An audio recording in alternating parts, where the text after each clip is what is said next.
Hello, and welcome to Teen Book Bites. My name is Teresa, and I will be your host. Today, we have librarians from all across Los Angeles to share with you some amazing science fiction.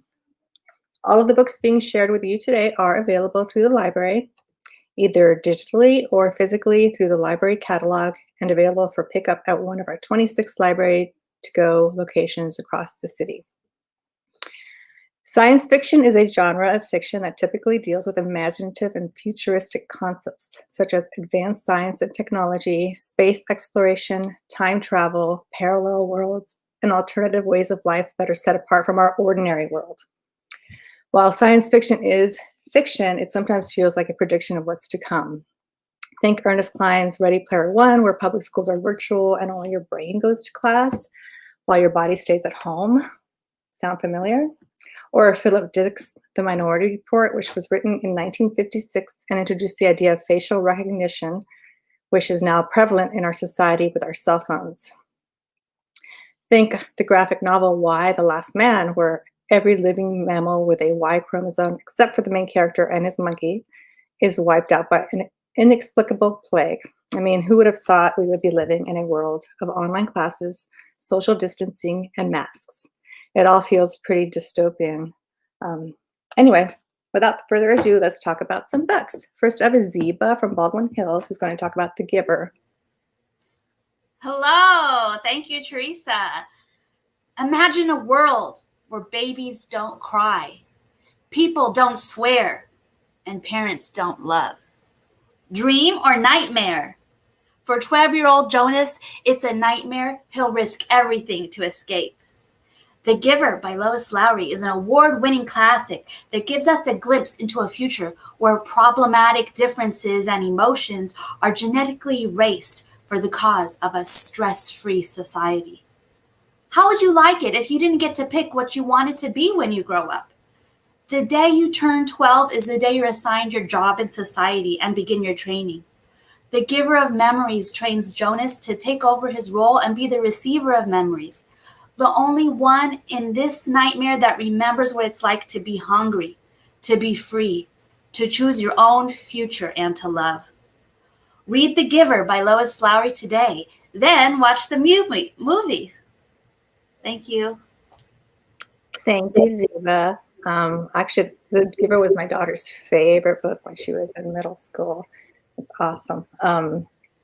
Next is Kelly from Studio City with Hardwired. Hi, everybody. And Philip. So my favorite stories in the science fiction genre are the ones that explore or tackle artificial intelligence, or AI, where machines gain an almost human-like intelligence and are capable of cognitive functions like learning or problem solving. Hardwired by Len Vlahos is a great science fiction read that explores AI and questions what it means to be human. Hardwired is about a 15-year-old boy named Quinn who comes to find out that he is an advanced AI who is fully aware. The world he believed he was living in was actually a virtual construct experiment to create a learning and developmental environment for him to grow and possess more human-like qualities. Waking to his new existence outside of the virtual world becomes a nightmare to Quinn, and thus starts his fight to control his own destiny. I really don't want to give any more away than what I've already have, because this is really a book that you have to go into without knowing any of its plot. So I'm going to stop there talking about it, but I highly suggest it. It's a thought-provoking read on humanity through the eyes of a fully aware AI.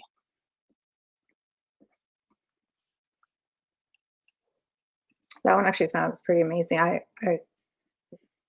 want to read that one, and it sounds kind of like Westworld or Ex Machina, and yes, when kind of like a Black Mirror thing too, and yeah, and then you discover, oh my gosh, I'm not a human. It's awful.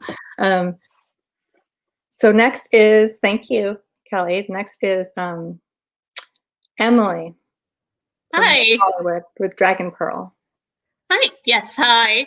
So Dragon Pearl by Yoon-Ha Lee is a book. It's part of the Rick Riordan Presents series, which means if you really like Percy Jackson and all of those kinds of books, you'll really like this one.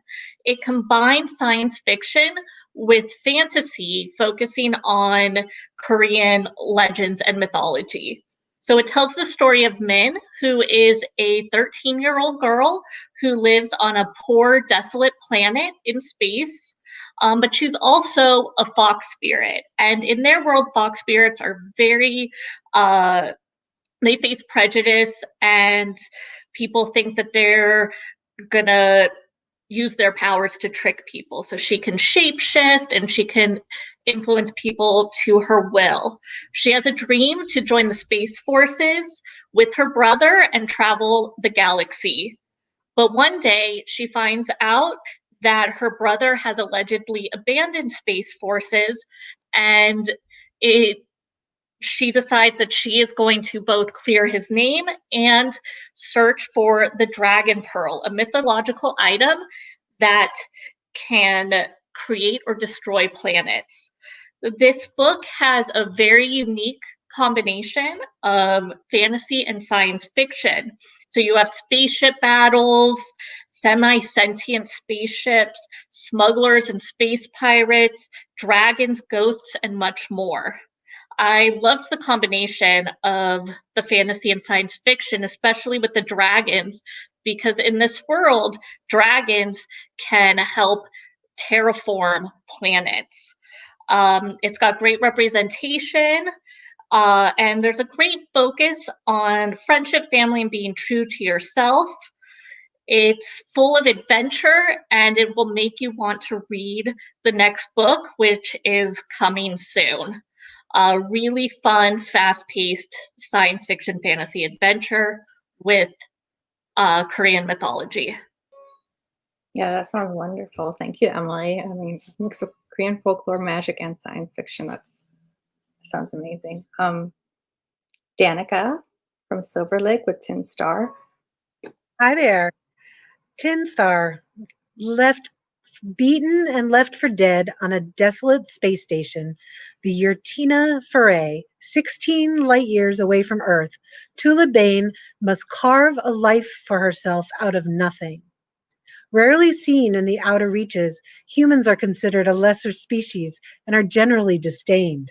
Fueled by a desire for revenge, Tula makes her way by becoming a trader, expertly learning the ways of the aliens with whom she barters.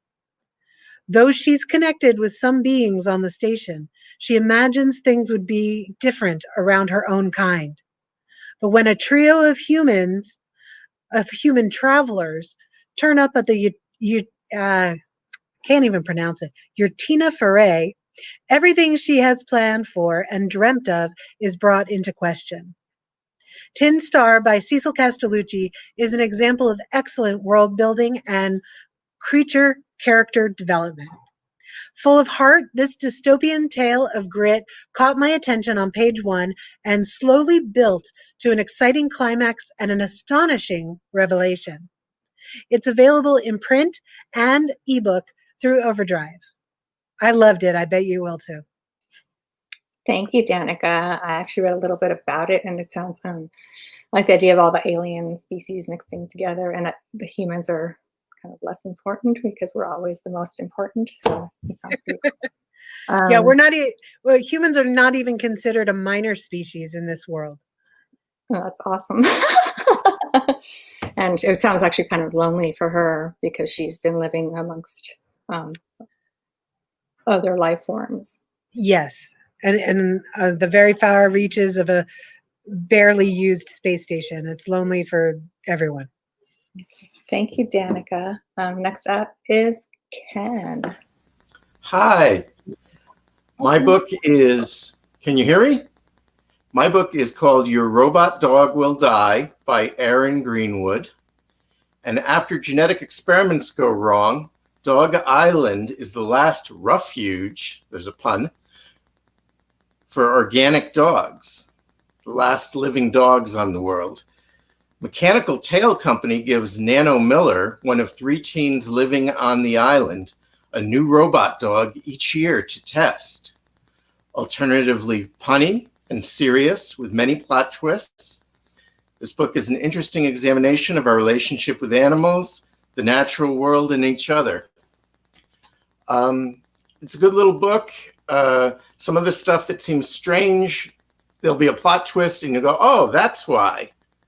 So it's available as an ebook and as a physical book. So I'll recommend Your Robot Dog Will Die. Thank you, Ken. It sounds like an awesome book to read if you're an animal lover and you love dogs like I do. Next up is Elise. Hi, my name is Elise. I'm the young adult librarian at the Sherman Oaks branch, and today I'm going to tell you about the first book in one of my very favorite interstellar mystery series, Illuminae by Amy Kaufman and Jay Kristoff. So Katie thought that the worst part of her day was definitely going to be breaking up with her boyfriend Ezra. But that was before the slightly off the books mining colony where they both live is attacked by a rival corporation, and she and Ezra find themselves on separate ships in a convoy of survivors being chased by a warship intent on finishing the job they started. Ezra finds himself conscripted into the fleet, and Katie decides that she's just not going to sit around and wait for the adults to tell them what's going on. She's going to start collecting evidence of the attack to send back to Earth so that one way or another the universe will know what happened to them. There might also be a slight problem of a plague that's broken out on one of the ships. And, oh yeah, the ship's fleet's AI might have gone a little homicidal. So it's no problem, though. People often underestimate Katie. She's kind of short after all. But she's determined to make sure their struggles are not in vain and that they all survive to see tomorrow. So told through a hacked dossier of memos, documents, emails, IM discussions, interviews, and security video feeds. Illuminae is the thrilling first volume in a completed trilogy, which is really excellent for you because I guarantee you're going to want to read through all of them to find out how the saga ends. Each of the books follows a different pair of teens fighting for survival and justice in a different part of the saga. And while it might not seem that this sort of found document style would be suited to an audiobook, it totally is. They have a full cast, they use really well done sound effects, and it just becomes this fantastic radio play that you'll lose yourself in. So if you're looking for a space adventure with danger, humor, thrills, and maybe a little bit of romance, this is the book for you. Thank you, Elise. It sounds incredibly unique in the way it's written, and actually I want to hear the audiobook now. And I love that it's a series. All 3 books are out, right? Mm-hmm. Yeah, all 3 of them are done, and there's actually even a prequel that I just saw. Ooh, That talks about one of the thank you. in it. So Next up is Philip from Panorama City. Oh, hello. I have 2 books. Which one is it? I'm waiting for it to show up. Oh, wonderful. Okay, so I'm going to be talking about the first book I'm talking about today is the Adoration of Jenna Fox. I was going to hold it up, but that would be silly because it's right there on the screen. This is the first in a trilogy. I've only read the first one, but I have read it twice. I listened to the audio many years ago, and now I just reread it as a book, and it holds up so good, so well as a reread. It's so great. So imagine you're about 16 years old. You wake up and you're told you've been in a coma for about 18 months and you don't remember anything. You don't remember who you are, your name, your parents, nothing. You're slowly supposed to be learning about your past and regaining your identity. Your parents give you all these videotapes of all discs to watch, like one for each year. They had been filming you your whole life, which is mysterious in and of itself. And then you find your memories start coming back, but some of your memories, like you'll have very strong memories of things that there's no way you could remember, like being 2 days old, being in the womb. So how can you possibly, and those memories are exactly as strong as the memories from supposedly 1 month before the accident. You were in a horrible car accident. And then it turns out, it seems you have no friends, there's no cards or letters, no one comes to visit, no one calls you, and you're wondering, what is going on? There's just something doesn't feel quite right. And you're like, what? Not just who am I, but what am I? And these people who claim they're my parents are they really my parents? Was there an accident at all? Is there some sort of robotics going on here? I can't really tell you what the secrets are, but you are on the edge of your seat throughout this thing. It is amazing. And it's not one of those where there's a lot of running and jumping and shooting. It's not that kind of science fiction. It's very thoughtful, but it's very creepy, and it creeps up on you. You're not ready for the answers when she finds them. She's not ready for them, and you as a reader are not ready at all. And it is fantastic. Adoration of Jenna Fox. I cannot wait to read the second and third book. In fact, I might just drive to a library tomorrow and get it, even though I'm not working at a physical library tomorrow, because I can't wait. And the writing is beautiful. It's kind of, I mean, it kind of feels like a teenage drama in a lot of ways, but about things, issues of humanity, and like how much can you be of yourself, your physical self? How much can you lose and be rebuilt before you stop being human? And what are you then? And is there a soul? And if you live for 200 years, what would that mean? And it's, I can't even. It's so good. So I highly recommend it. And the audio is utterly fantastic. Adoration of Jenna Fox by Mary E. Pearson. Get it today. Thank you, Philip. It does sound really exciting, and Someone just shows mentioned- us how memories are so important to us and being human. Thanks again. Let's see. Emily, catfishing, catnip. Yes. Okay, so the next book I'm going to talk about is Catfishing on Catnet by Naomi Kritzer. What a name for a book, and it is just a really great story. So this is a science fiction book that doesn't feel very much like science fiction in that it takes place in a world that's very much like our own.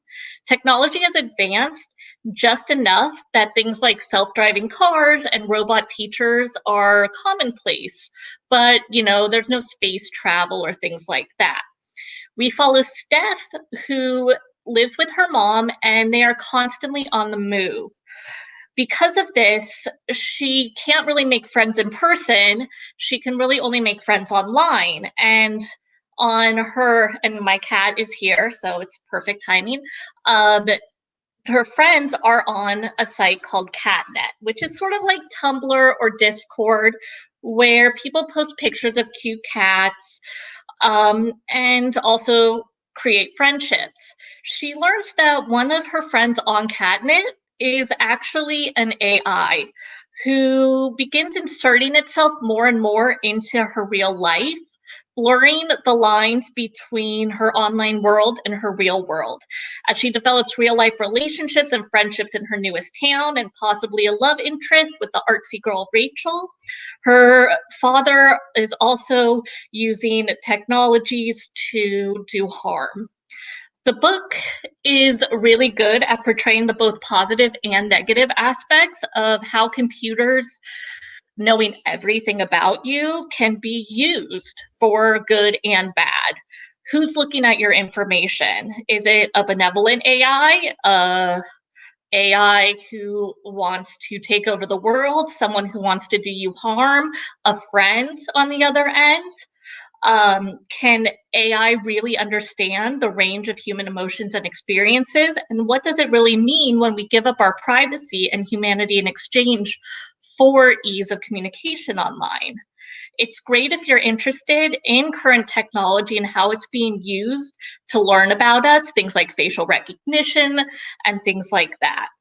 If you like Black Mirror, or the first book that Kelly talked about, this would be a really great book for you. What else I like about the book is that it never gives you an answer. There's no technology is bad or technology is good. You're constantly thinking about the repercussions and the harm and the benefits of being in an ultra-connected world. And you're going to be thinking, and it's a really thought-provoking book. It is the first in a series. The second one hasn't come out yet, but I'm really excited to see where it goes. Thank you, Emily. Yeah, it seems really apropos to our world today because we put so much of ourselves out there, and it's They know so much about us. Yeah, it's very layered, and it doesn't give you any easy outs or easy answers. Thank you, Emily. Next is Danica again with cosmonites. Cosmonites. Well, Pan and Tara have been secretly close friends since childhood. Secret because Tara was not supposed to play with other kids or even leave her house. But Pan sneaks in and they sneak out for fun whenever possible.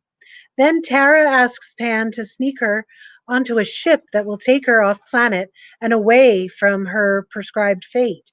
You see, Tara is the princess of Viridian, and set to be claimed for life by the victor of an arcane jousting tournament.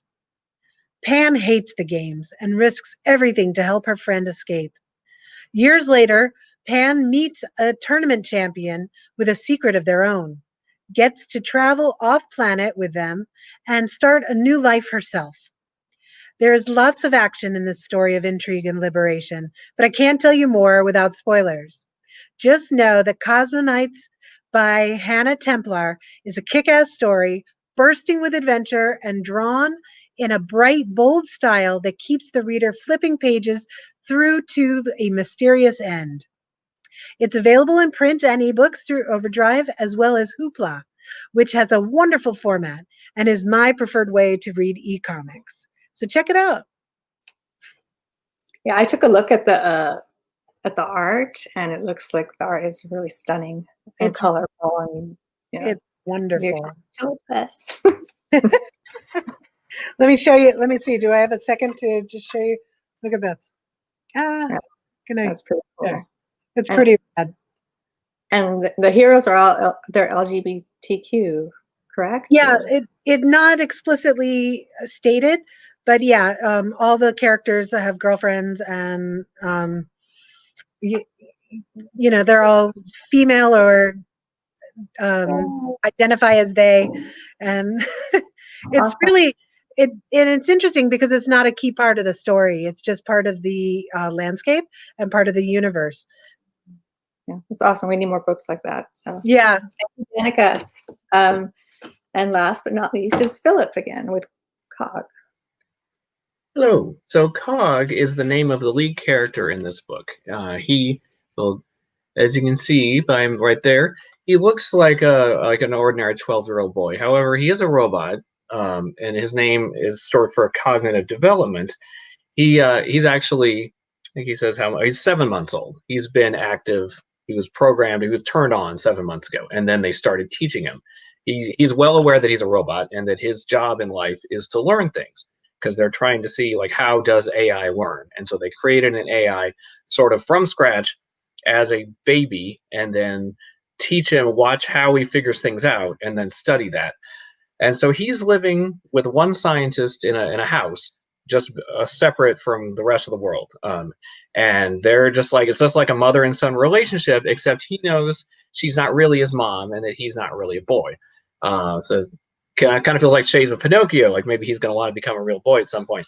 However, he learns from her that if when you make mistakes, that's how you learn, at least for humans. And so he makes a horrible mistake, and he leaves the house when he's not supposed to. He's never supposed to leave the house. What happens when he leaves the house is he sees a cat that is about to get run over by a car, and he runs into the road and saves the cat, and he gets splattered, and he thinks, wow, this is interesting. I'm learning what it's like to be killed because he's slowly being turned off.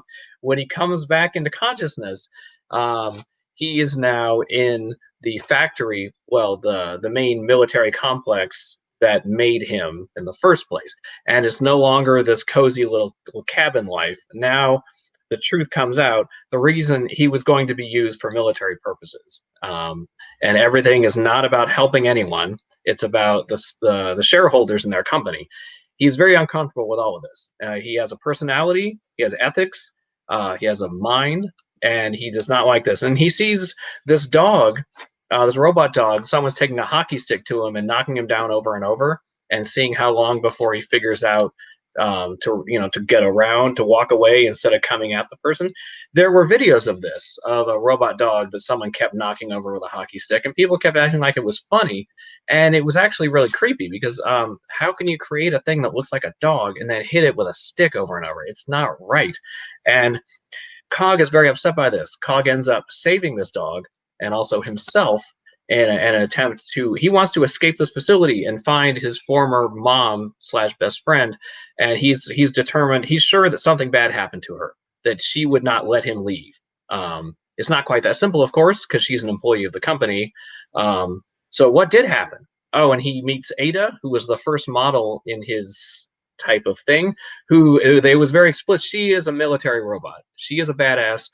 She approaches every situation with who's here and how can I kill them? And so he needs to constantly talk her down into killing everything in sight. It's hilarious. It's goofy. It's got lots of it's got lots of philosophical stuff about what does it mean to be human and how do we learn and all that stuff. But also it is a laugh riot, and it would be great as a Pixar movie. So it's got it's got lots of robots, and it's fantastic. So it's a middle grade book, but it's appropriate for all ages, and anyone who likes good things should definitely read Cog. And hopefully it's the first in a series. I don't think it is, but it could be. So yay. Thank you, Philip. That sounds like a lot of fun. That's so so much good. to read now. I'm going to read it aloud to my kids. That's how good it is. Thank you. Okay, so a big thanks to all of our librarians for sharing some of their favorite books with us today. Please join us again next month for Teen Book Bites on Monday, December 28th at 3 p.m., where we will share book recommendations about sustainability and environmental justice with you. And don't forget to tune in to the Los Angeles Public Library's YouTube and Facebook live channels for Teen-tastic Tuesday programs at 4 p.m. most Tuesdays. Thank you. Thanks again. Thanks, everybody.